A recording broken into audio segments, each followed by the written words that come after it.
আজকে ক্লাসে আমরা একটা বাইনারি সংখ্যা থেকে কিভাবে হেক্সাডেসিমাল সংখ্যায় রূপান্তর করে সেটা দেখব। এটা আমরা একটা ট্রিক্সের মাধ্যমে দেখব, যেটা খুবই সহজ। তো দেখো প্রিয় শিক্ষার্থীবৃন্দ, এখানে আমরা অনেকগুলো বিট লিখে নিয়েছি, যেটা বাইনারি সংখ্যা মূলত, যেটা বিট 2। তো আমরা যদি হেক্সাডেসিমাল সংখ্যায় রূপান্তর করব, এটা সহজ পদ্ধতি হচ্ছে আমরা এই যে ডান দিক থেকে, অর্থাৎ এই দিক থেকে আমরা এদিকে আসবো 4টা করে বিট করে, 4টা করে বিট নেবো। দেখো 1 2 3 4, 4টা বিট নিয়ে ভাগ করবো একটা, আবার 4টা বিট, আবার 4টা বিট, আবার 4টা বিট, আবার 4টা বিট। দেখো যদি এখানে আরেকটা সংখ্যা থাকতো, অর্থাৎ 1 আছে মনে করো, তাহলে ওই 1 এর সামনে কিন্তু কোনো সংখ্যা যদি না থাকে, তাহলে 1 এর সামনে আমাদের 3টা শূন্য নিয়ে আমাদের 4টা পূর্ণ করে নিতে হবে। তার মানে মূল কথা হচ্ছে সবসময় আমাদের 4টা করে বিট নিতে হবে।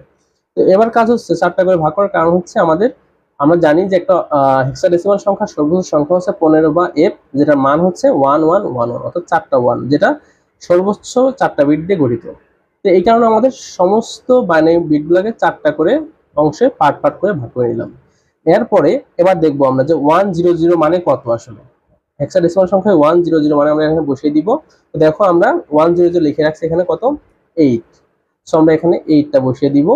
এরপরে দেখো 0011, এটা মানে আমরা জানি হেক্সাডেসিমাল সংখ্যা বা ডেসিমাল সংখ্যায় 3, কারণ 11 মানে হচ্ছে 3। আর 1111 মানে কত, 15, আমরা জানি 15। একটা হেক্সাডেসিমাল সংখ্যায় 11 মানে হচ্ছে কত, এই যে 15।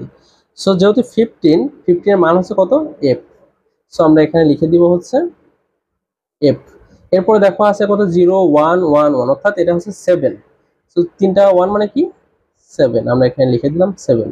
এরপরে দেখো আছে 1101, তো 1101 মানে কত, আমরা জানি 1101 মানে হচ্ছে এই যে d, কারণ এই 1101 মানে হচ্ছে 13, এটা মান হচ্ছে d। সো আমরা এখানে লিখে দিব হচ্ছে এটার মানে হচ্ছে d। আর এখানে দেখো আমরা একটা 1 নিয়ে নিয়েছিলাম নিজেদের বোঝার জন্য। সো এটার আগে 3টা শূন্য আছে মনে করো, তাহলে এটা হবে কি 1।